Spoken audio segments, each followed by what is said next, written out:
Good evening, I'm Jack KOTA. We have a handful of developments concerning the controversy at the Capitol and Pier, where District 30 Senator Julie Frye Mueller has been suspended pending an investigation into her behavior during a private meeting with a Legislative Research Council staffer.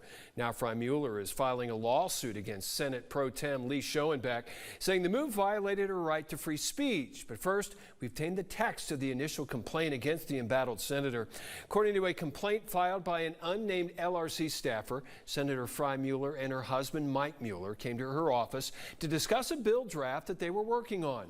Afterwards, the discussion turned to the staffer's child, and Frye Mueller allegedly began to berate the staffer for her decision to vaccinate her child, telling the staffer that she was, quote, taking away God's gift of immunity from your son and that, quote, he will die from those vaccines.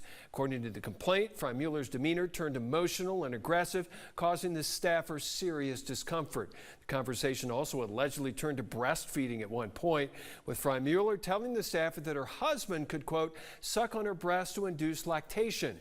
After receiving the complaint, Frye Mueller was suspended of her powers in the Senate by a 27-6 vote on Friday of last week and stripped of her committee positions.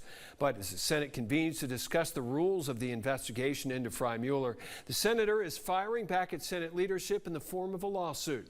The lawsuit alleges that the actions of the Senate to take away Frye Mueller's voting rights in the Senate infringes on her right to free speech and further takes away the voice of those Frye Mueller represents in District 30. The lawsuit asks the court to grant injunctive relief that would reinstate Frye Mueller's legislative duties and privileges. Looking to get ahead of this lawsuit, Senator Tom Pischke of Del Rapids pushed to reinstate Frye Mueller today. I would ask that everyone abide by their oath to the Constitution and her Fifth Amendment's right to due process, and also the 14th Amendment, the Equal Protection Clause of the 14th Amendment, which states that every voter in the United States should have equal representation under the law. Now, that effort fell short, but many senators who previously voted to remove Frye Mueller voted with Pischke today. The Select Committee on Discipline and Expulsion held its first meeting tonight, setting up procedures. They're set to meet again tomorrow.